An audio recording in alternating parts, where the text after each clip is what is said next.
नमस्कार दोस्तों। मैं वर्षा आप सबका स्वागत करती हूँ हमारे और एक एपिसोड में, जहाँ पे हम लोग जिंदगी के पहेलियों को सुलझाने की कोशिश करते हैं। जिंदगी के मौलों के बारे में कुछ नया सीखने की कोशिश करते हैं, और वो भी फिल्मों के जरिए। आज आज की हमारी एपिसोड बहुत ही खास होने वाली है, क्योंकि आज जिस फिल्म के बारे में हम लोग विश्लेषण कर रहे हैं वो बेहद ही खूबसूरत और बहुत ही फेमस फिल्म है। मैं मेरे दर्शकों को एक गेस करने के लिए एक मैं क्लू दूंगी। देखते हैं क्या वो गेस कर पाते हैं इस फिल्म, कौन सी फिल्म आज हम लोग लेने वाले हैं। फर्स्ट क्लू है कि इस फिल्म में शाहरुख खान और आलिया भट्ट ने एक्टिंग की है। आई थिंक फर्स्ट लाइन से ही सब लोगों ने गेस किया रहेगा। You all are right, this is dear Zindagi. Dear Zindagi बहुत ही फेमस मूवी है, और जब भी फिल्म देखते वक्त हर किसी को, ये मेरा एक के ओपिनियन नहीं है, हर किसी को यही लगेगा कि कोई थेरेपी सेशन चल रहा है क्या। एक कहानी ही उतनी खूबसूरत, उतनी ही सिंपल और उतनी ही इफेक्टिव है। 2016 में रिलीज हुई इस फिल्म को गौरी शिंदे ने बहुत ही खूबसूरती के साथ डायरेक्ट किया है, और आलिया भट्ट ने इसमें कायरा का एक कैरेक्टर प्ले किया है, और शाहरुख खान ने इसमें थेरेपिस्ट डॉक्टर जहांगीर खान का रोल प्ले किया है। कायरा एक बहुत ही यंग, डैशिंग, खूबसूरत सिनेमाटोग्राफर है, और अपनी ही जिंदगी की इमोशनल कॉन्फ्लिक्ट से वो जूझ रही है, और उसकी मुलाकात डॉक्टर जहांगीर खान से होती है, जो कि एक अलग नजरिए से, एक डिफरेंट पर्सपेक्टिव से जिंदगी को देखते हैं। वही वो आलिया भट्ट को भी, कायरा को भी सिखाते हैं। तो आज की पॉडकास्ट हम लोग चालू करते हैं, और हमारे पॉडकास्ट शुरू भी नहीं होगी, विश्लेषण भी नहीं होगी, जब तक हमारे साथ हमारे फिल्म के प्रोफेसर ना रहे। तो सुशील सर, आपका स्वागत है हमारे पॉडकास्ट में। सर, सुशील सर के बारे में आज मैं एक खास बात बोलने वाली हूँ। इनको मैं, ये तो फिल्म प्रोफेसर है ही, इनको मैं जौहरी करके बुलाती हूँ, क्योंकि जौहरी को कैसे हीरो की परख रहती है, वैसे ही हर फिल्म की परख इनमें इनको है। फिल्म की एकदम नजरअंदाज करने वाली एक सीन को भी हमारे सर ऐसे उसके पीछे की कहानी या उसके अंदर छुपी गई एक वैल्यू को, एक कहानी को हमको बताते हैं कि हम बिल्कुल उसके बारे में कभी सोचे भी नहीं रहते हैं। इतनी ब्यूटीफुली एक सिंपल सीन को, एक सिंपल डायलॉग को भी ये अच्छे से हमको समझा देते हैं। तो ये गलत नहीं होगा, हमारे फिल्मी प्रोफेसर एक जौहरी भी है, ये अगर मैं बोलूं तो सर, आपको फिल्म कैसे लगी है डियर जिंदगी? बहुत बहुत धन्यवाद वर्षा जी। आपने इतनी खूबसूरत इंट्रोडक्शन दी है। तो मेरा तो आपने 5 ग्राम खून बढ़ा दिया। बहुत बहुत धन्यवाद एक वंडरफुल इंट्रोडक्शन करने के लिए। तो मूवी जो है ये वाली बहुत ही फेमस मूवी है और क्लासिक मूवी है। बहुत सारी चीजें हैं आज के परिवेश में, अगर देखा जाए तो आज के परिवेश में इसकी वैल्यू है। इसका अगर एनालिसिस मैं कहूँगा, कई बार हम मूवी देख के जो है क्या क्या पहलू थे कई बार हम नज़रअंदाज कर देते हैं, लेकिन वो पहलुओं पे मेरा तो ये मानना है कि जब हम इसका ये एनालिसिस करेंगे तो मुझे लगता है कि इसमें बहुत सारे लोगों को उसमें जो है फायदा पहुंचेगा कि ये चीजों का हमें ध्यान रखना चाहिए। क्या क्या चीजें हम इसमें सीख सकते हैं। सबसे पहले तो अगर मैं ये कहूं कि ये वाली जो एक शब्द जो कई बार आ जाता है कि हम कहते हैं कि इमोशनली जो है कि मुझे इमोशनल डिस्टरबेंस है, मुझे एंजाइटी है, मुझे डिप्रेशन है, या मुझे स्ट्रेस है, या वो चीजों में जो है उसकी देखा जाए तो अगर मैं भारतवर्ष की बात करूं तो भारतवर्ष में अभी भी अगर कई बार जैसे है कि वो हमारी जो बोलते हैं ना कि मेंटल इश्यूज जितने भी होते हैं तो उसको एक्सेप्टेबिलिटी इतनी मिलती नहीं है। फिजिकल इश्यूज जो भी होते हैं तो उसमें हमें एक्सेप्टेबिलिटी मिलती है। लेकिन कई बार ये हो जाता है, जो कायरा का करेक्टर है, वो कायरा का करेक्टर जो है, वो हम में से ही कुछ एक लोग कभी कभी कायरा जैसे बिहेव करते हैं। कभी कभी नहीं, मोस्ट ऑफ द टाइम्स हम बिहेव करते हैं। तो कई बार हमें फैमिली में, अपने फ्रेंड्स में, रिश्तेदारों में वो एक्सेप्टेबिलिटी नहीं मिलती कि आई am going through such stages में, ऐसे ऐसे मेरी मन स्थिति ये है, वो बता पाना ही नहीं है। और ये वाली चीजें, ऐसा नहीं है कि अगर मैं कोई मेंटल इश्यू से सफर हो रहा हूं तो मैं बिल्कुल ही बीमार हो गया, मैं अलग हो गया, ऐसा कुछ नहीं है। मेरा ये मानना है कि हमें जो है एक स्वस्थ पर्सन को भी, एक स्वस्थ आदमी को भी जो है, ये अप्स एंड डाउन्स लाइफ में आते हैं। और जो अप्स एंड डाउन्स हमारे लाइफ में आते हैं, तो उसको अगर मैं कुछ एक, अगर मैं, हम मूवी का तो अच्छा से एनालिसिस करेंगे ही करेंगे, उसमें मैं अगर ये कहूं कि अगर मुझे भी अगर तनाव हो रहा है, तो उस तनाव को अगर वो समझ लिया जाए, तो वो तनाव जो है वो डिप्रेशन का रोल नहीं ले लेगा, एक बीमारी का रोल नहीं लेगा। हम्म। अगर मेरे आसपास वाले वो समझ जाएंगे, तो हम्म। वो समझना, एक हेल्दी पर्सन, आप हैं, मैं हैं, या कोई भी जो अपने आप को हेल्दी भी पहुंचता है, उसके भी कुछ ऐसे मोमेंट्स आते हैं कि जब वो डाउन फील करता है, अप फील करता है। और जब वो डाउन फील करता है, तब उसे तब उसे जो है एक अच्छे कोच, मेंटर, गुरु या सलाहकार की जरूरत होती है। और वो उसे अगर सलाहकार मिल जाता है, तो उसकी जो है वो प्रॉब्लम जो है इतनी एक्सट्रीम तक जाती नहीं। करेक्ट। तो हेल्दी पर्सन जो है, हम उसीलिए बोलते हैं कि हेल्दी पर्सन ये चीजें जूझता है। तो उसी के बारे में आज हम डिटेल में चर्चा करेंगे। बिल्कुल बिल्कुल सर। जनरली वही होता है हेल्थी, यानी फिजिकली पैरामीटर्स पे जो हमारे ब्लड रिपोर्ट्स है या स्ट्रेस, वो सिर्फ वही नहीं है, मेंटली भी हम लोग कितने फिट है वो भी हेल्दी पर्सन्स में आ जाती है। जनरली हम लोग मेंटल हेल्थ को इग्नोर कर देते हैं, देखते भी नहीं है। और सभी के जिंदगी में एक मेंटर होना बहुत जरूरी है। भले ही वो एक स्पाउस के रूप में हो, टीचर के रूप में हो, या फ्रेंड के रूप में हो, सिबलिंग के रूप में हो। जब भी हमको ऐसा लगे कि मुझे अ, किसी के सामने शेयर करनी है, मैं कुछ कॉन्फ्लिक्ट से गुजर रहा हूँ, एंजाइटी हो रहा है, या उस बात को सुने, या हम लोग किसी के सामने जाके बेझिझक बोले, तो वो सामने वाला उसको समझे और जो हो सके वो गाइडेंस दे। अगर हमारी जिंदगी में कोई भी ऐसा मेंटर या थेरेपिस्ट या काउंसलर नहीं है, तो प्रोफेशनल हेल्प लेने में कुछ गलत नहीं है। हम लोगों को जाना भी चाहिए है, उनकी हेल्प लेनी भी चाहिए, ताकि आगे की जिंदगी स्मूथली निकल सके। मेंटल हेल्थ को अनफॉर्चुनेटली हम लोग उतने अच्छे से नहीं देखते हैं आज के टाइम पे। तो बेसिकली मेंटल हेल्थ को देखना क्या, क्योंकि जैसे अगर मैं मूवी की ही बात करूं, तो जब कायरा अपना जो सेटअप कर रही होती है और एक सेमिनार चल रहा होता है डॉक्टर जहांगीर खान का, तो वो सेमिनार में ही वही क्वेश्चन पूछता है कि अगर मुझे किडनी की प्रॉब्लम है तो मुझे मालूम है, मैं बोल सकता हूँ किडनी की प्रॉब्लम है। अगर फिजिकली मुझे कोई प्रॉब्लम है तो मैं बता सकता हूँ कि ये मुझे प्रॉब्लम है। लेकिन अगर दिमाग की कोई प्रॉब्लम है तो हम जो है सबसे छुपा के रखते हैं।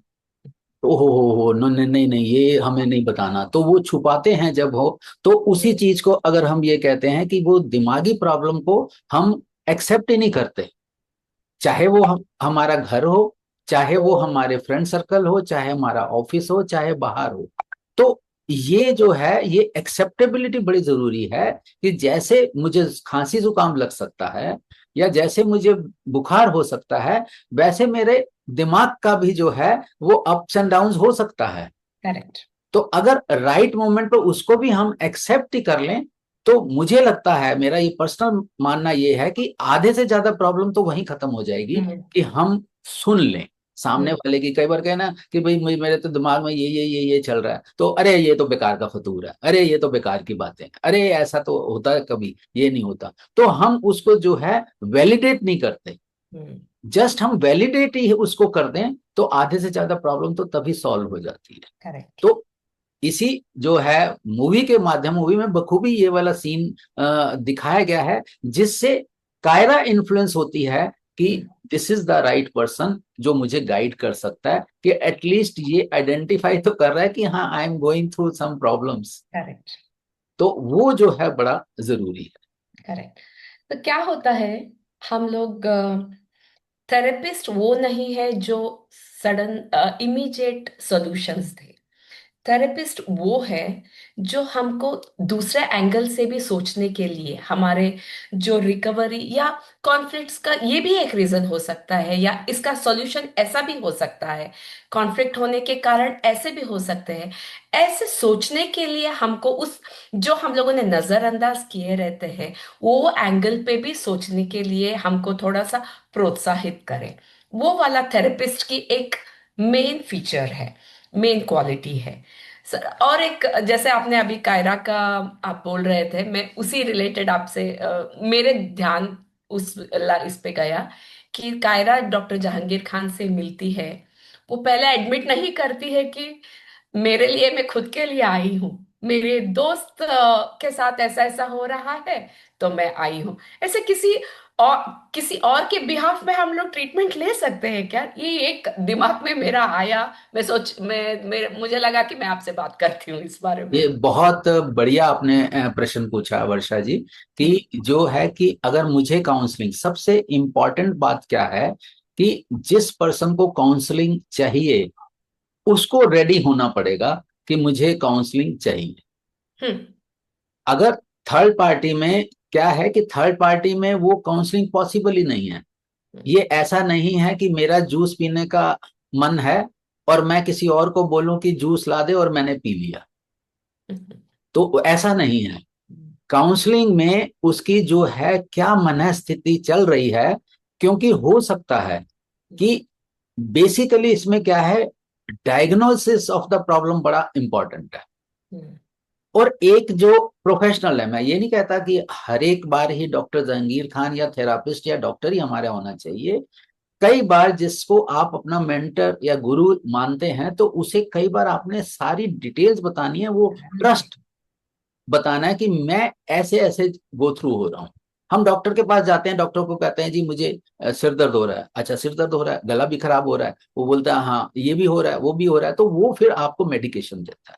हम्म। उसी तरह जो है, जो भी आपका मेंटर या गाइड है उसको आपने पूरी इंफॉर्मेशन देनी है। तो जब पूरी इंफॉर्मेशन, इसमें क्या दिक्कत क्या आती है थर्ड पार्टी में, कि अगर मुझे काउंसलिंग चाहिए या मुझे किसी नॉन पर्सन को काउंसलिंग चाहिए, मैं पहले तो खुद समझूंगा और फिर मैं जितना मैंने समझा वो मैं उसको थेरेपिस्ट को समझाऊंगा। तो आपने चाइनीज विस्पर वाली कहानी जरूर सुनी होगी कि हाँ जी मैंने जो समझा, तो आधी बात तो वहीं फिल्टर हो जाएगी और वो पहुंच ही नहीं पाएगी, और पहुंच ही नहीं पाएगी तो फिर उसका सोल्यूशन ठीक नहीं हो पाएगा। इसीलिए सबसे पहले जरूरी है कि जो पर्सन इस जूझ रहा है अपनी दिमागी तौर पे, जो उसके चैलेंजेस हैं उस पे अगर वो जूझ रहा है, तो डायरेक्टली उसके पास आए हम्म। और डायरेक्टली उसको जो है पूरी बातें बताए और फिर उसका सोल्यूशन ले। और उसके सोल्यूशन के लिए उसको जो है सबसे पहले जो है, मैं तो ये कहता हूं कि कोई भी ऐसी प्रॉब्लम संसार में नहीं है जिसका सोल्यूशन नहीं। सोल्यूशन ना हो। हाँ। बस हमने ये वाला है कि अगर मैं कहूं कि थॉमस एल्वा एडिसन ने भी हम्म। 10,000 बार कोशिश की और फिर उसके बाद बल्ब का आविष्कार किया, तो इसको हम ये भी ले सकते हैं कि 9,999 बार हम्म।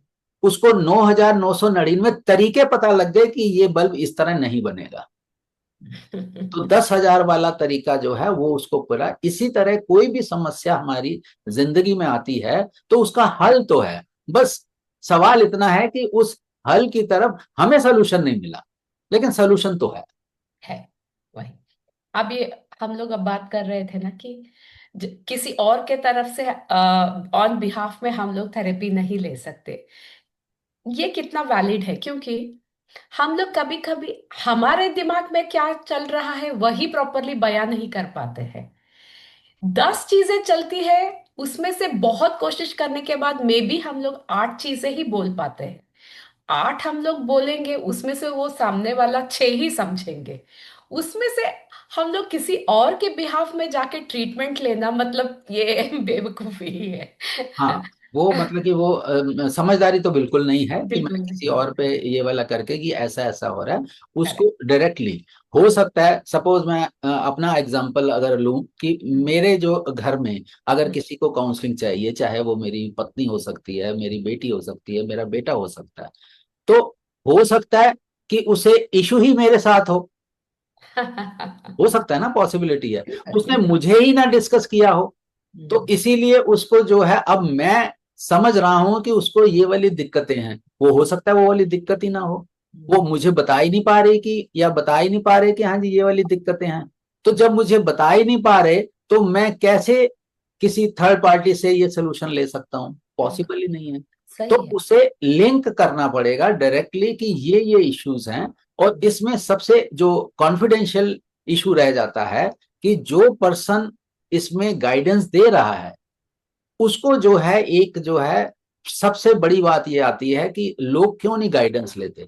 वर्षा जी, मैं आपको बताता हूँ कि मैं अगर किसी से गाइडेंस लूंगा हम्म, तो सबसे पहले तो मैं अपने क्लोज सर्कल में देखूंगा, हम्म, फ्रेंड्स, नेबर्स और रिलेटिव्स, हम्म, क्लोज सर्कल में। हम्म, क्लोज सर्कल में जब भी मैं गाइडेंस लेने जाऊंगा तो मेरे मन में एक डर रहेगा। हम्म, मैंने डिस्कस किया कि ये मेरी चल रही है प्रॉब्लम, हम्म, तो वो वाली प्रॉब्लम का ये डर रहता है कि वो सारे जग जाहिर हो जाएंगे, कि हर एक आदमी बोलता है किसी को मत बताना। जैसे मैंने बता दिया कि मैं आपसे शेयर कर रहा हूं, तो ये किसी को मत बताना। तो जिसको मैं बता रहा हूं उसका भी कोई कॉन्फिडेंशियल होगा, वो उसको भी ये बोलता है अच्छा ऐसा है, लेकिन देखो किसी को बताना नहीं। वो भी किसी को नहीं बताएगा, और करते करते ये वाली बात सबको पता लग जाएगी, और सब अपने कॉन्फिडेंशियल में बताने, किसी को बताने नहीं, और सबको मालूम है। और जब सबको मालूम है तो जो पर्सन कंसर्न्ड है, अगर मैं ही अग्रीव्ड हूं और मुझे पता लग गया कि सबको मालूम है, तो उसके बाद मैं आगे से किसी को बताऊंगा ही नहीं। हम्म, तो इसीलिए कॉन्फिडेंस जो है वो मेंटेन करना, ये आदत की जो भी आप में, अगर मैं भी, अगर आप भी, या कोई भी किसी की अगर सपोज काउंसलिंग या गाइडेंस दे रहा है, वो उनको इंश्योर करना चाहिए कि वो चीज जो है किसी और को पता ना लगे। किसी और को मीन्स किसी और को, वो बोलते हैं ना कि अगर दाएं हाथ से अगर मैंने दान दिया तो बाएं हाथ को पता ना लगे कि मैंने दान दिया। तो उसी तरह जो आपको इंफॉर्मेशन दे रहा है डिटेल में, तो उसके हिसाब से वो किसी और को पता ना लगे। करेक्ट, ये अगर आपकी मनस्थिति है, तो करेक्ट, तब आप जो है फिर भी एक काउंसलिंग एडवाइस या अपनी जो राय उसको दे सकते हैं। बिल्कुल बिल्कुल। अगर ऐसा आपके मन में नहीं है, तो मैं तो ये कहूंगा किसी को राय दीजिए भी मत। बराबर। ये आपके लिए एंटरटेनमेंट या गॉसिप का ये हाँ। नहीं है, टॉपिक नहीं है कि किसी के सामने बाय मिस्टेक भी बोल दिया। हम्म, किसी और का अ, अलग है। ये आपने एकदम सही बात बोला सर। हम्म, और एक चीज हम लोग देखते हैं, रिलेशनशिप्स में कॉन्फ्लिक्ट्स बहुत कॉमन है। भले वो पेरेंट्स किड्स में है, या स्पाउस के साथ है, या सिबलिंग्स में हो, या फ्रेंड्स में हो, वो ग्राफ अप्स एंड डाउन्स होती ही है। ओपिनियंस कभी कभी मैच नहीं होता है, कभी गुस्सा आता है, कभी मिसअंडरस्टैंडिंग्स होती है। और ये हेल्दी रिलेशनशिप का डेफिनेशन भी है। कोई भी रिलेशनशिप स्ट्रेट लाइन में चले तो समझ लेना कुछ गलती है। अगर आप में कॉन्फ्लिक्ट्स हो रहा है तो हेल्दी रिलेशनशिप है। लेकिन आजकल के जनरेशन में ये नहीं होता है सर। कुछ भी कॉन्फ्लिक्ट हो गया तो मनमुटाव हो गया, तो वो कुछ तो भी उसका अलग नाम दे देते हैं और एक दूसरे के साथ नहीं रह सकते। इसलिए डिवोर्स रेट भी बढ़ रहा है, क्या पता नहीं, बच्चे पेरेंट्स से दूर हो रहे हैं, पता नहीं।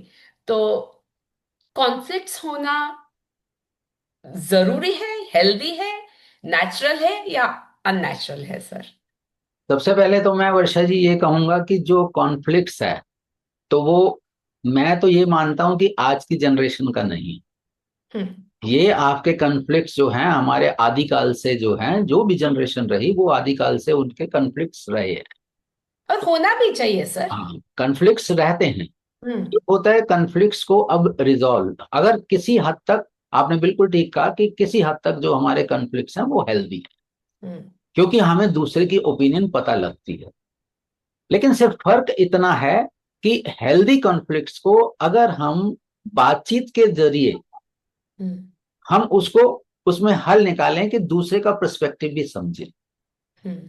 होता क्या है जनरली लाइफ में कि मेरा मत जो है वो हो सकता है दूसरे से जब नहीं मिलता तो कॉन्फ्लिक्ट आता है, तो कॉन्फ्लिक्ट के साथ में एक चीज ऑटोमेटिकली ऐड हो जाती है, वो आती है ईगो। ईगो। जैसे ही वो ईगो ओवर पावर कर लेती है तो तब मत भेद जो है वो मतभेद मतभेद नहीं रहता, वो ईगो पे कन्वर्ट हो जाता है। तब ये कन्फ्लिक्ट नहीं रहता कि मैंने क्या कहा या उसने क्या कहा, हम्म। कन्फ्लिक्ट ये आ जाता है कि इस तरह क्यों कहा या उस तरह क्यों कहा। परफेक्ट। मैं छोटा सा एग्जांपल देता हूं कि जब बच्चे हैं, चाहे हमारे लड़का लड़की दोनों ही बच्चे हैं, हम्म। हमने दोनों ही 2-3 साल का ही फर्क है दोनों में, दो हम्म। तीन साल का फर्क है। आपने एक बच्चे को कुछ कहा, अब एक बच्चे को कुछ कहा और दूसरा बच्चा जो है वो देख रहा है खाली, हम्म। और अंदर ही अंदर मन मुस्कुरा रहा है कि अच्छा हुआ दीदी को या भैया को डांट पड़ी, अच्छा हुआ, मजा आया, ये डांट पड़ी। और वो जो पर्सन है जिसको डांट पड़ी, तो उसको ये प्रॉब्लम नहीं है मम्मी या पापा ने डांटा, काट रहा उसको है। ये प्रॉब्लम है कि मुझे दीदी या भैया के सामने क्यों डांटा। अब दीदी या भैया के सामने क्यों डांटा, तो वो प्रॉब्लम, इशू ही दूसरा हो गया, वो तो कन्फ्लिक्ट का है ही नहीं इशू, हम्म। ये तो कहीं और चला गया। तो हम्म। इसमें समझदारी कौन दिखाएगा? बच्चे नहीं दिखाएंगे समझदारी, इसमें तो हमें पेरेंट्स को समझदारी दिखानी पड़ेगी। तो हम्म। हमें पेरेंट्स को, बल्कि मैं ये कहूंगा कि पेरेंट्स की जिम्मेदारी ज्यादा आ जाती है रादर देन की बच्चों की जिम्मेदारी। बच्चों हम्म। को तो आप जो कहेंगे जैसे कहेंगे वैसे करेंगे हम्म। एक के सामने। जब आप एक बच्चे को समझाते हैं अलग से, जैसे मैं एक बहुत अच्छी अप्रोच बोलता हूँ, उसको बोलता हूँ सैंडविच अप्रोच। हम्म। सैंडविच अप्रोच क्या, सैंडविच अप्रोच है कि अगर किसी ने कोई गलत काम किया है तो पहली बात तो ये है कि उसे पब्लिकली क्रिटिसाइज नहीं करना, मत मत करो। बस हम्म। पब्लिकली क्रिटिसाइज नहीं करना। तो हम्म। वो, क्योंकि वो फिर ईगो पे बात आ जाएगी, वो आपका कन्फ्लिक्ट रिजॉल्व होने की जगह और बढ़ जाएगा। हम्म। तो पहला तो ये है कि पब्लिकली, अब प्राइवेटली करना है। हम्म। अब प्राइवेटली भी जब जो मुद्दा है जो आप सुधारना चाहते हैं, तो सैंडविच जिस तरह होता है ना कि दोनों तरफ ब्रेड और बीच में चीज, हम्म। तो पहले तो आपने जो है बहुत अच्छी अच्छी उसको 2-3-4 बातें अच्छी अच्छी बतानी है, हम्म। और अच्छी अच्छी बातें बताने के बाद में फिर उसको बीच में ये बताना है भाई ये वाली चीज जो है ना ये ठीक नहीं हुई, इसको हम इस ढंग से भी कर सकते थे, तो अगर कर लेते तो और बेहतरी होती। हम्म। और फिर दोबारा सैंडविच लगा दिया उसको कि हाँ जी ये सारी चीजें, अदरवाइज आप में बहुत सारी क्वालिटीज हैं, आई अप्रिशिएट, ये वो दोबारा अप्रिशिएट। हम्म। यानी कि क्रिटिसाइज का मोमेंट जो था वो बीच वाला था और आसपास आपका अप्रिसिएशन था। और फिर साथ में ये जरूर कहना है कि criticize the act not hmm. The person. कितना ये बहुत बढ़िया बोला इंपॉर्टेंट आपने। कि क्या आप एक्ट को क्रिटिसाइज करना है। जैसे कि महात्मा गांधी ने भी ये बोला था, पाप से घृणा करो पापी से नहीं, वो तो बोल दिया। तो हम्म। लेकिन वो इमीडिएट यही जो उसको जो है जो उसके एक्ट को बताया, अदरवाइज वो पर्सन तो बहुत अच्छा है, हम्म। चाहे वो बच्चा है, चाहे वो हस्बैंड है, चाहे वो वाइफ है, चाहे वो बड़े, वो जो अगर हम ये कॉन्शियसली प्रैक्टिस करेंगे। अब हम्म। कहेंगे जी ये तो बड़ा मुश्किल काम है, तो जी मुश्किल काम तो साइकिल चलाना भी मुश्किल है, लेकिन हम गिरे उठे गिरे गिरे तो हमने साइकिल में बैलेंस बनाना सीख लिया ना। तो इस पे भी अगर हम कॉन्शियसली एफर्ट्स डालेंगे तो हम बैलेंस बना लेंगे। लेकिन जब हम एक बार बैलेंस बना लेते हैं तब गिरना भी मुश्किल हो जाएगा। Correct correct. और कोई भी चीज आसान नहीं होती है, हर चीज मुश्किल में डिफिकल्ट जरूर होती है। एक बार आदत हो गया तो फिर वो आसान हो जाती है। आपने एक चीज बोली सर, बहुत अच्छा लगा मुझे। सभी के ओपनली क्रिटिसाइज मत करो। इसको मैं एक बात ऐड करूंगी। प्रेज सबके सामने करो, क्रिटिसाइज कम लोगों के सामने करो। यस, तो बहुत। ये प्रेज, हाँ, ये बहुत अच्छा आपने ये ऐड कर दिया। Praise publicly, praise public. हाँ, क्रिटिसाइज प्राइवेटली। करेक्ट अच्छा, करेक्ट ये बहुत करेक्ट। अच्छा आपने बताया।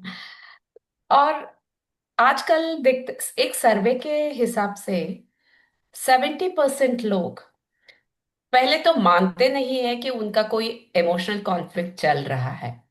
वो एक्सेप्ट ही नहीं कर पाते कि मेरे साथ ऐसा ऐसा कुछ हो रहा है।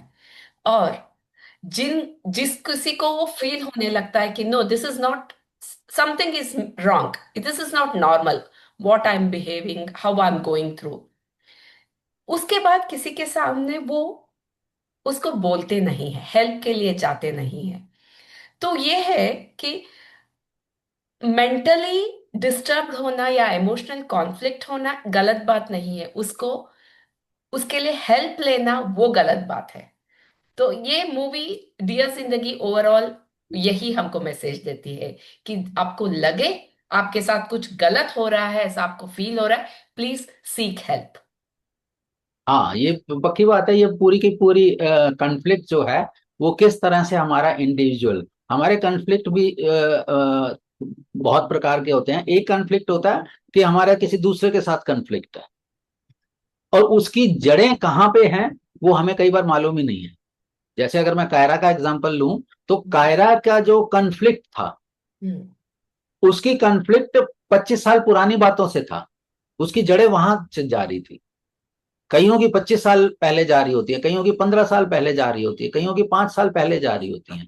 तो हमेशा वो कन्फ्लिक्ट की जड़ें जितनी पुरानी हैं, उतना ही कन्फ्लिक्ट को निकालना जो है वो मुश्किल काम हो जाता है।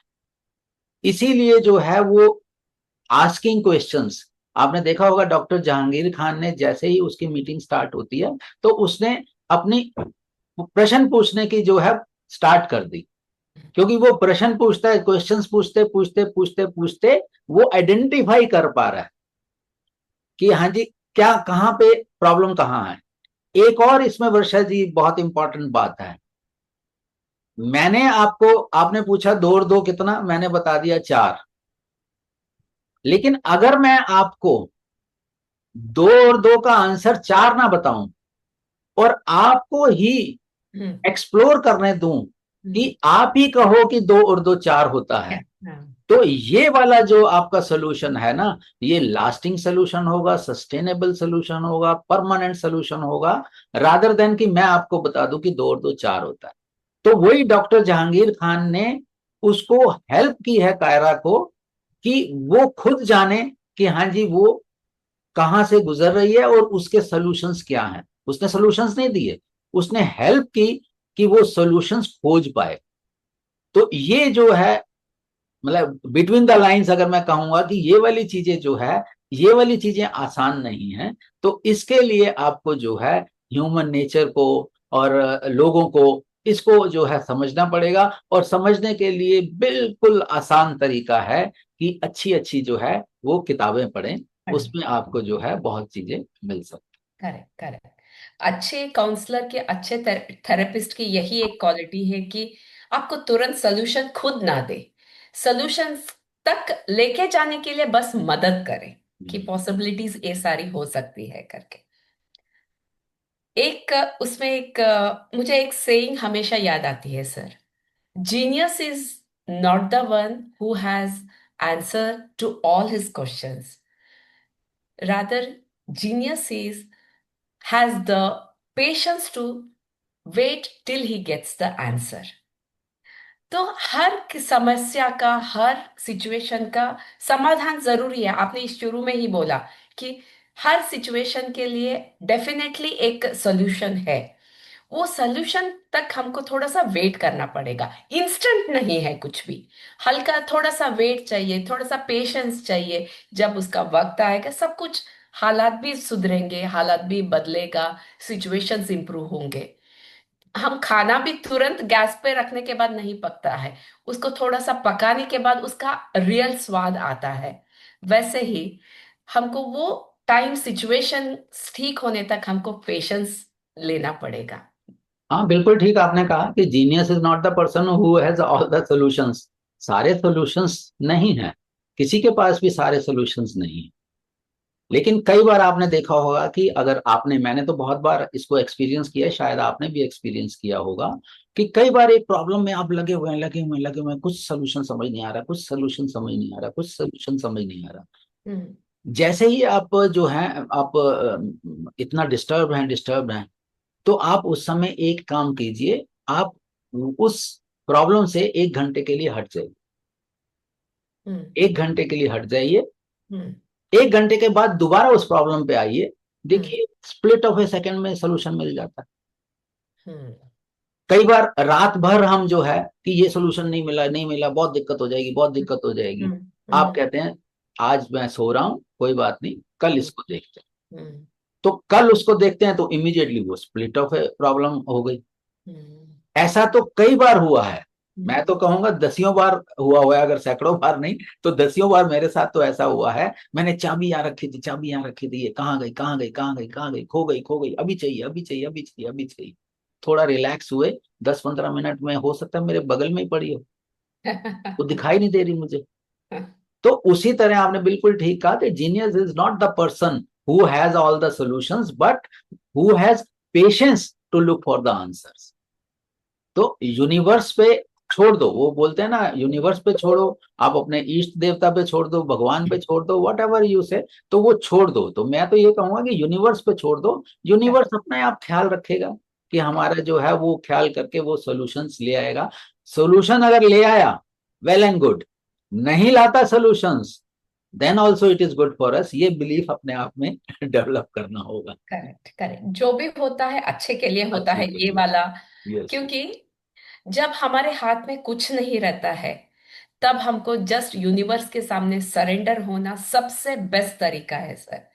वो उसको पता है, हमको हमको लगता रहेगा कि ये ऐसा ऐसा जिंदगी चाहिए, ऐसा ऐसा सिचुएशन चाहिए, लेकिन यूनिवर्स हमेशा हमको द बेस्ट देता है। ये एक विश्वास के साथ हमको यूनिवर्स के लिए सरेंडर हो जाना चाहिए। मैं भी ये हमेशा बिलीव करती हूँ, जब हमारे कंट्रोल में कुछ नहीं है, जस्ट सरेंडर टू यूनिवर्स। आप सब सब ठीक हो जाना है थोड़े टाइम के बाद। सर, अच्छे थेरेपिस्ट की क्वालिटीज क्या है? जैसे हम लोग जहांगीर खान को देखते हैं मूवी में, पेशेंटली सामने वाले के सुनता है विदाउट एनी जजमेंट, और अननेसेसरी उसको टोकता नहीं है। और जो बोल रही है उसके उसके प्रति उसको सिंपति भी है, और उसको क्रिटिसिज्म नहीं है उसके लिए। यही यही गुड क्वालिटीज है क्या, और इसके साथ और कुछ हम लोग ऐड कर सकते हैं सर? नहीं नहीं, ये वर्षा जी बहुत अच्छा आपने सवाल पूछा कि एक थेरेपिस्ट, मैं तो ये कहूंगा एक थेरेपिस्ट यहाँ पे शब्द ना बोल के मैं ये हम्म। कहूंगा कि वो थेरेपिस्ट एक पर्सन।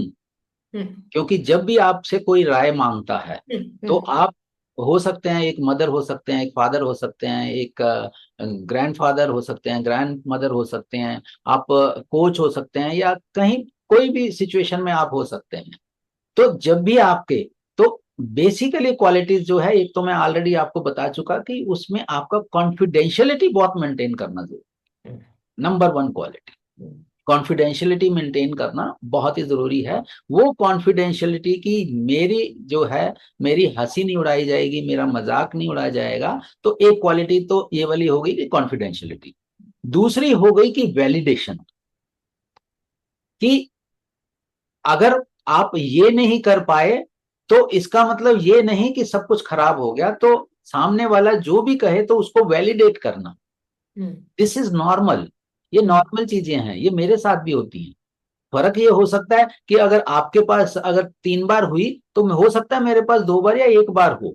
तो ये सिचुएशन से मैं भी गुजरता हूं। तो वो वैलिडेट करना जो है वो बड़ा जरूरी। और थर्ड जो मैं कहूंगा मोस्ट इंपॉर्टेंट जो है, कि जब आपसे कोई, खास तौर पे मैं ये कहूंगा कि जब काउंसलिंग अपोजिट सेक्स की होती है, हम्म। तो उस केस में जो कि डॉक्टर जहांगीर खान का जो रोल था और ऐसे बहुत सारे थेरेपिस्ट हैं, तो इनके लिए जो तीसरा जो है वो एथिक्स बहुत जरूरी है। आपने देखा होगा कि जब कायरा जब है अल्टीमेटली जब उसके सोल्यूशंस हो जाते हैं, तो सोल्यूशंस हो जाते हैं, तो कायरा बोलती है डॉक्टर जहांगीर खान को that I have found a new chair. Hmm. मतलब वो उसको पसंद करना शुरू कर देती हम्म। हम्म। कि भाई मेरे सारे प्रॉब्लम्स तो यही सॉल्व कर रहा है, तो यही तो मेरा आइडियल पर्सन है। फ्यूचर पार्टनर तो यही है हाँ। मेरा। हाँ। हाँ। तो ऐसी सिचुएशन में और ऐसे केसेस बहुत सारे हुए हैं, ना केवल इंडिया में बल्कि वर्ल्ड ओवर जो है, ये एथिक्स की जो लक्ष्मण रेखा होती है, वो बहुत सारे थेरेपिस्ट हों या डॉक्टर्स हों या लोग हों जो ट्रस्टेड थे, वो इस लक्ष्मण रेखा को पार कर जाते हैं। हम्म। और पार कर जाते हैं तो वो जो भी जिसका भी सोल्यूशन किया था उसकी लाइफ जो है हम्म। परमानेंटली जो है वो आपकी डिस्ट्रॉय हो जाती है, डिस्टर्ब हो जाती है। हम्म। ऐसा पर्सन फिर लाइफ में किसी को भी विश्वास आगे लाइफ में करता नहीं।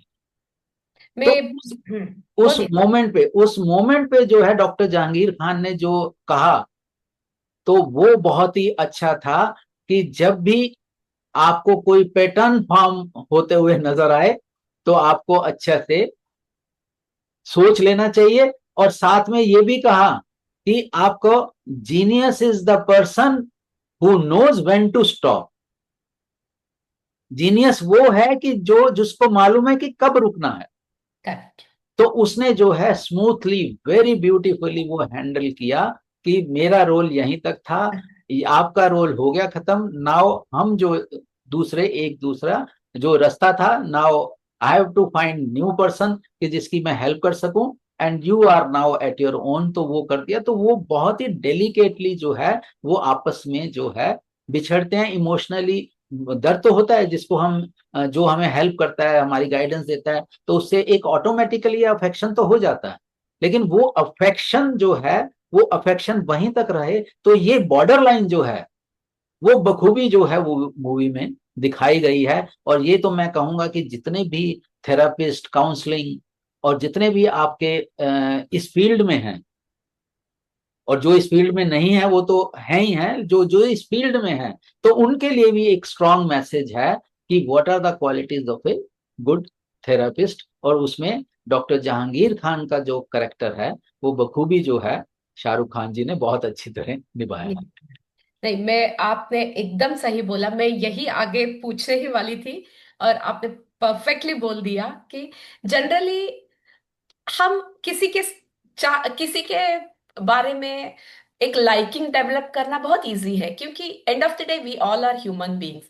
थोड़ा सा इमोशनल टच हो, थोड़ा सा हमको सुने और हमको समझे, जब हमारी डिफिकल्टीज रहती है तब उधर हमको हेल्प करे, सॉल्यूशंस दे, तो आसानी से हमारी ना वो नॉर्मल ना होते हुए वो सामने वाला आदमी खास आदमी बन जाता है, खास शख्स बन जाता है हमारी जिंदगी में। वही कायरा के साथ भी हो जाता है कि the way doctor Jahangir Khan was listening to her, giving solutions to her, वो इमीडिएटली उसको लाइक करने लगती है और वो बोल भी देती है। लेकिन मक्खन में से बाल कैसे निकालते हैं उतनी ही खूबसूरती से अ, अपने प्रोफेशंस की एथिक्स को मेंटेन करते हुए थेरेपिस्ट जहांगीर खान ने उसको उधर ही रोक देते हैं और बोलते हैं genius, you are perfectly said sir, genius is he should know where to stop. तो हाँ उधर वो अपना और इनडायरेक्टली मैसेज भी दे देता है कि ये नहीं है हो सकता करके। हाँ so it is very beautifully. कितनी बार भी आप सर ये मूवी देखोगे हर बार आपको फ्रेश लगेगा। कभी आप एज अ पेरेंट के रूप में देखेंगे मूवी, कभी एक आप एक बच्चे के रूप में बैठ के इस मूवी को अपने आप को एक कायरा के रूप में आप बैठोगे और देखोगे, कभी कभी कायरा के पेरेंट्स के तरफ अपने आप को डाल के देखोगे, तो हर बार मूवी एक अलग नजरिया देती है। और एक चीज सर मुझको बोलना है, इस मैं भी इस बार 2-3 घंटे इस मूवी के लिए बोल सकती हूँ क्योंकि मेरे यंग बच्चे, मेरे बड़े बड़े बेटे को ये मूवी काफी अच्छी लगी। और वो अकेला ही बैठ के इस मूवी को देखा और अपने आप को वो कायरा के तरफ रखा था और बोल रहा था। और मैं उसका जो भी है मैंने क्लियर किया डाउट्स जो भी है। जब मैं यही मूवी मेरे छोटे बेटे के साथ बैठ के देखी तो छोटे बेटे को कायरा बहुत अजीब लगी। मम्मा ये इरिटेटेड क्यों है, इसको क्या प्रॉब्लम हो सकती है। तो मुझे मेरे दोनों बच्चों का नजरिया इस मूवी से पता चला। तो हर कोई इसके साथ कनेक्ट कर सकता है, ये मेरा बोलने का तरीका था सर।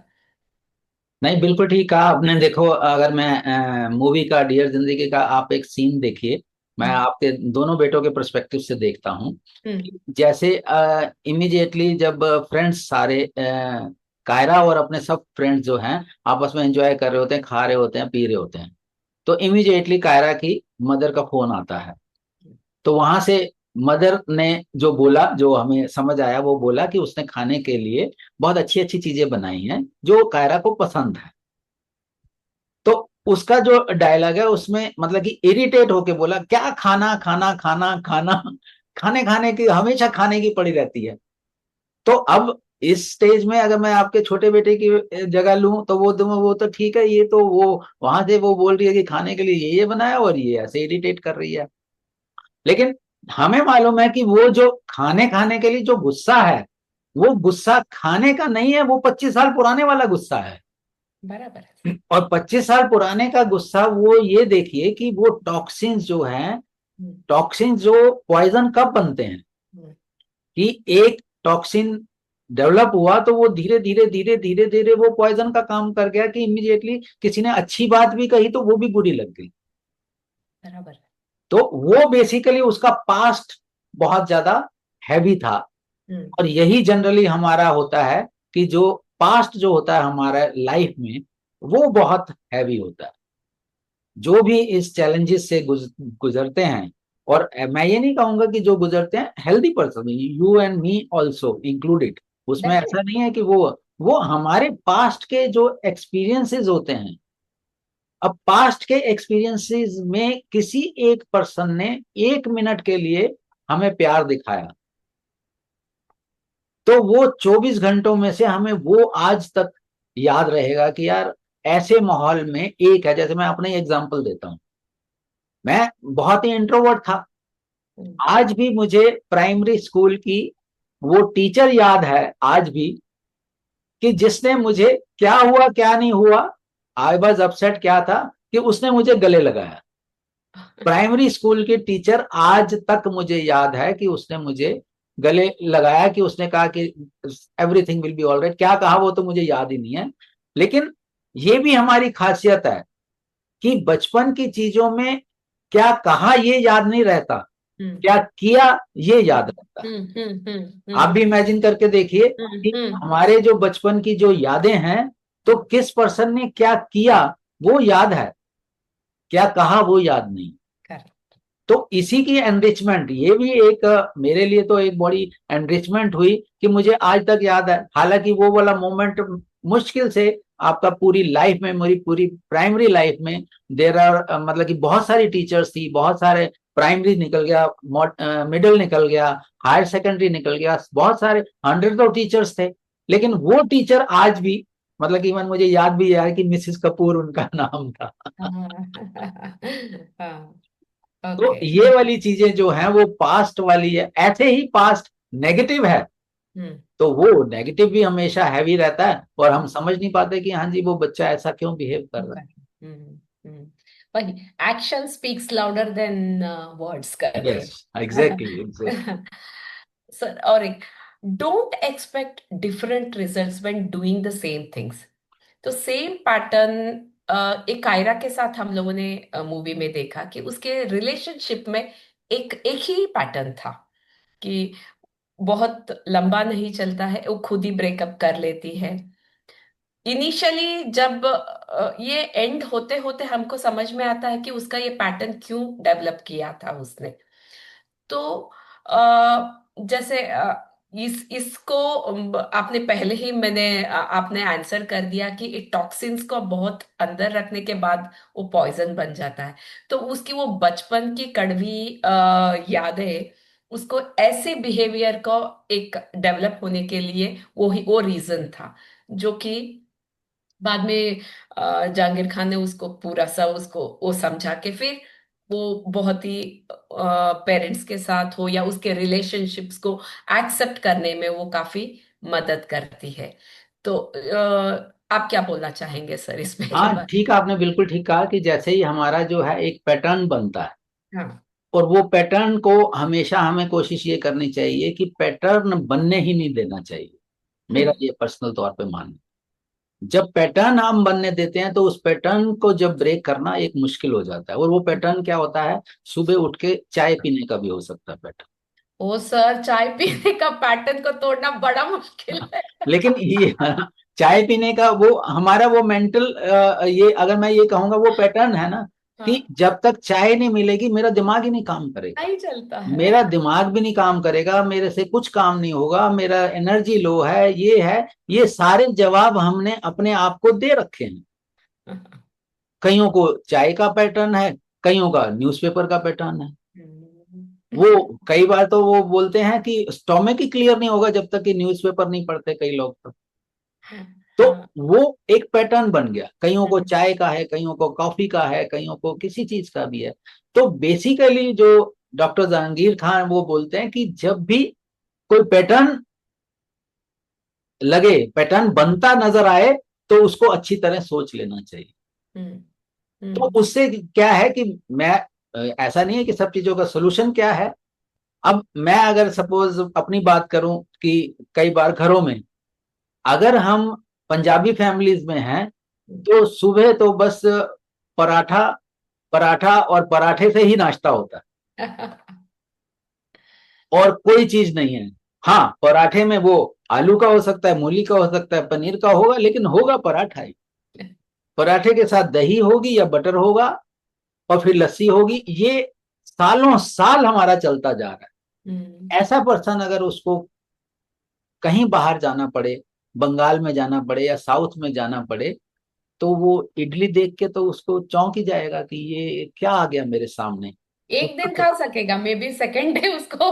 उसका तो पूरा दिन ही खराब हो जाएगा। तो उसका सोल्यूशन, मैं तो सोल्यूशन देख रहा हूँ कि आज की डेट में क्या सोल्यूशन है। बचपन से ही अगर हमने वैरायटी दी है ब्रेकफास्ट में, अगर बच्चे को हमने जो है मीठा भी दिया है, नमकीन भी दिया है, फल भी दिए हैं, सब कुछ दिया है, साउथ इंडियन भी खिलाया है, मतलब कि नॉर्थ इंडियन भी दिया है, कॉन्टिनेंटल भी दिया है, ये ऐसे ऐसे डिवाइड करके दिया, तो उसे कोई चीज खराब लगेगी नहीं, सभी चीज अच्छी लगेगी उससे। तो वो पैटर्न जो है, और पैटर्न को ब्रेक करने का जो मैं सोल्यूशन मानता हूं वो ये वाला सोल्यूशन है कि कभी भी ड्रास्टिक एक्शन ना ले। हम्म। अगर चाय पीने का आपका पैटर्न बना हुआ है तो आप ये कर सकते हैं कि मैंने चाय पी, उसकी मैंने 3/4 ले ली, लेकिन पीनी जरूर है। छोड़ने का जो निर्णय है वो तो आपका जो है एंड में छोड़ दिया, क्योंकि वही बात है। इस तरह से कई बार देखो ये ओपिनियन अलग भी हो सकती है।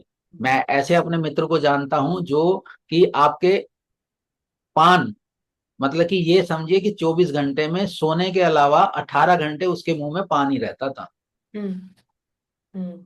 अब उसने जो था ड्रास्टिक एक्शन लिया, एक दिन डिसाइड किया कि पान नहीं खाना। तो आज मुझे लगता है कि 15 साल तो हो गए उसको पान खाए। वाह। और उसी तरह उसी ने सिगरेट भी 3 3 4 4 5 5 पैकेट, मतलब कि एक सिगरेट जलाई तो दूसरी साथ साथ जलती जा रही है, तो इतना करके उसने छोड़ी तो एक ही बार में छोड़ दी। वाह। ये वाले भी एग्जाम्पल्स हैं, लेकिन मेरा ये मानना है कि ऐसे एग्जाम्पल्स कम हैं।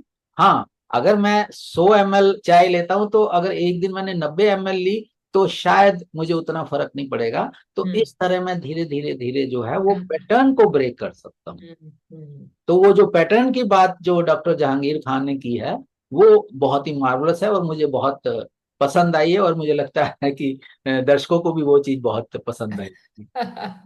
तो ये पैटर्न ब्रेक करने के टाइम आप उसी का और एक जीनियस वही लोग हैं जो जानते हैं जहाँ कहाँ पे स्टॉप करना हाँ है। हाँ, तो अगर बिल्कुल। ये पैटर्न बन रहा है तो फिर उसको स्टॉप करो, उसको रोको, पैटर्न बनने ही मत दो।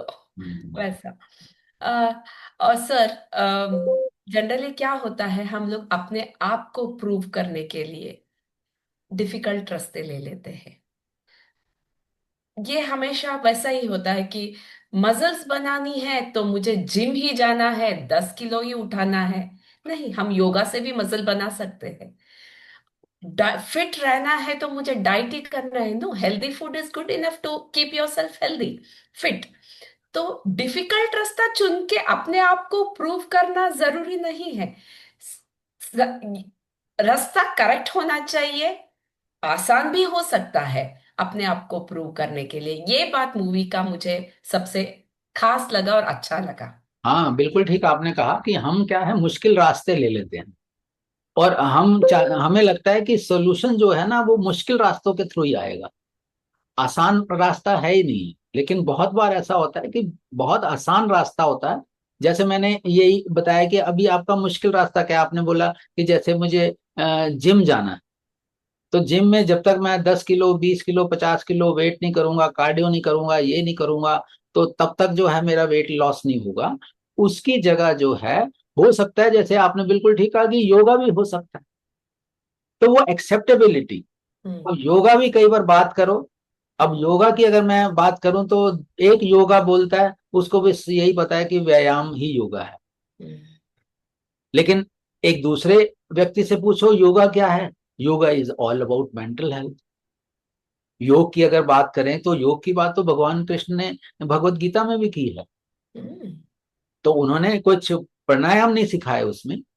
तो वो भी आपका योग क्या है कि आपका फिजिकल मेंटल इमोशनल स्पिरिचुअल और सोशल हेल्थ पूरा कंबाइन में वो योग है। तो योग के अलग अलग तरीके हैं। तो सिंपल भी हो सकता है कि सिंपल तरीका, तो जैसे मैं आपने बिल्कुल ठीक कहा कि सिंपल तरीका यही हो सकता है कि अब मैं, मेरी बात कोई नहीं सुनता, अगर मैं ये कहूं कि मेरी बात तो कोई सुनता ही नहीं है, हम्म। तो हम अपनी जितनी शब्दावली हर रोज बोल सकते हैं, उसमें से 50% तो उसमें ही कर्टेल करें। हम्म। ये आधा तो हम इंट्रोस्पेक्ट अपने आप से करें, तो आधे से ज्यादा तो सोल्यूशन हमें जो है वो यूनिवर्स खुद ही दे देगा कि हम्म। कहाँ दिक्कत हो सकती है। और एक और मुझे जो बहुत अच्छा लगा कि एक जगह की वो बोलती कि एवरीबडी, वो एक वो है ना कि ईगो हर एक में होती है, हर एक पर्सन में, चाहे वो आपका 4 साल का बच्चा हो उसमें भी ईगो होती है, और चाहे 84 साल का हो उसमें भी ईगो होती है। तो जिसने ईगो को जेब में रख लिया, तो बस फिर तो सोल्यूशन ही सोल्यूशन है। और ईगो को जेब में रखने के लिए उसमें ये वाला है, तो ये सोचना है कि जब मैंने ईगो को जेब में रखा है तो मेरी प्रायोरिटी क्या है। मैं छोटा सा एग्जांपल देता हूँ वर्षा जी आपको। मेरी प्रायोरिटी है कि मैंने जो है अपने मधुर संबंध बनाने हैं। वो पति पत्नी हो सकते हैं या ब्रदर हो सकता है। मैं ब्रदर का एग्जांपल देता हूँ, मुझे जो है उससे ब्रदर से मधुर संबंध बनाने, और अब मुझे उसकी कोई बात अच्छी नहीं लगी। हम्म। जब मुझे उसकी कोई बात अच्छी नहीं लगी तो मुझे इमीडिएटली ये सोचना चाहिए कि मेरी प्रायोरिटी क्या है, संबंध, अच्छे संबंध प्रायोरिटी है या जो कन्फ्लिक्ट आ रहा है वो प्रायोरिटी है। जैसे ही मेरे मन में ये आएगा कि नहीं मेरे लिए संबंध प्रायोरिटी है, तो फिर मेरे मन में इमीडिएटली आएगा लेट इट गो, कोई बात नहीं, शिफ्ट आ जाता है कोई तुरंत। बात नहीं, कोई बात नहीं। वो लेट इट गो वाली हैबिट तभी आएगी जब हम ये समझेंगे कि हमारी प्रायोरिटी क्या है। वो प्रायोरिटी को ही समझना जो है, वो उसी से काफी सारे सोल्यूशन हो जाते हैं। हम्म। सेल्फ एक्सेप्टेंस, सेल्फ लव सबसे ज्यादा जरूरी है सर। हम लोग जनरली जाते हैं, वैलिडेशन हमको सभी से चाहिए। भले ही अपने नजर में हम लोग खुद को कैसे देखते हैं वो वैल्यू नहीं है, सामने वाला क्या सोचेगा, मेरे फ्रेंड्स मेरे बारे में क्या कहेंगे, मेरे बच्चे मेरे बारे में क्या सोचते हैं। किसी के, उन्हीं के लिए जी रहे हैं, उन्हीं के वैलिडेशन सबसे ज्यादा इम्पोर्टेंट हो जाता है। हम खुद को प्यार करना कब सीखेंगे सर? बाकी सब छोड़ो, कैसे ही करे। मैं, I know what I am doing, I know what are my struggles. मैं अपने आप को प्यार करती हूँ। जैसे हमारी जिंदगी ना छोटे बच्चे की तरह है, खुद भी, मन भी। उसको ना कभी कभी प्यार से खुद से भी बात बात करना बहुत जरूरी है। सेल्फ लव इसी को बोलते हैं। तो कायरा एंड में खुद को प्यार करती है सर? हाँ जरूर करती है। वो वही तो डॉक्टर जहांगीर खान की जो है वही तो अचीवमेंट है कि उसने सेल्फ इंट्रोस्पेक्शन सीख लिया। सेल्फ इंट्रोस्पेक्शन की जो 25 साल पहले उसके पेरेंट्स जो उसको छोड़ के गए थे, that was an event. Hmm. लेकिन कायरा ने उसको प्रोसेस बना लिया था। Hmm. For the last 25 years continuously जो है वही चीज उसके माइंड में थी, लेकिन वो इवेंट था। और दूसरी चीज इसमें ये आती है कि nobody is perfect. No one is perfect. मेरे पेरेंट्स जो हैं वो परफेक्ट नहीं है। नहीं है। सबसे पहले तो मैं अपने आप से पूछूं, क्या मैं परफेक्ट हूं? अगर मैं परफेक्ट नहीं हूं तो कोई भी परफेक्ट नहीं है। तो वो जो इम्परफेक्शंस हम में है, तो वो इम्परफेक्शंस जो है हमें एक्सेप्ट करनी है। उस समय बचपन में अगर मेरे साथ ये ना किया होता तो मैं ऐसा बन जाता, ऐसा किया जाता तो मैं ऐसा हो जाता। ऐसा कुछ नहीं है। मैं छोटे से एग्जांपल से अपनी बात कहूंगा कि एक जो है पर्सन था, बहुत ही सक्सेसफुल डॉक्टर था। तो उससे पूछा गया, भाई आप इतने सफल डॉक्टर कैसे बन गए? तो उसने कहा कि एक्चुअली क्या था कि मेरे पिताजी थे वो बहुत ज्यादा, ही वॉज ड्रंकर्ड, बहुत शराब पीते थे। इतनी शराब पीते थे तो मुझे लगा कि जिंदगी में मैं कभी शराब नहीं पीऊंगा और मैं कुछ करके दिखाऊंगा। तो अपने आप को उसने ये प्रण लिया। उसका एक भाई था, डॉक्टर का ही एक भाई था, वो बहुत ज्यादा ड्रंकर था, बहुत शराब पीता था। उससे पूछा गया कि तू क्यों शराब पीता है? वो बोलता क्योंकि मेरे पिताजी शराब पीते थे। अब दो भाई, एक पिता, दोनों डिफरेंट चीज उससे ले रहे हैं। एक है कि मेरे पिताजी ने, इसी तरह आप देखेंगे बहुत सारे लोगों को कंप्लेंट्स होती है हम्म। कि मेरी मम्मी ने मेरे साथ ऐसा नहीं किया, ऐसा किया होता तो मैं आज ऐसा ना होती। मेरे पापा ने मेरे साथ ऐसा नहीं किया, ऐसा किया होता तो मैं ऐसा ना होता।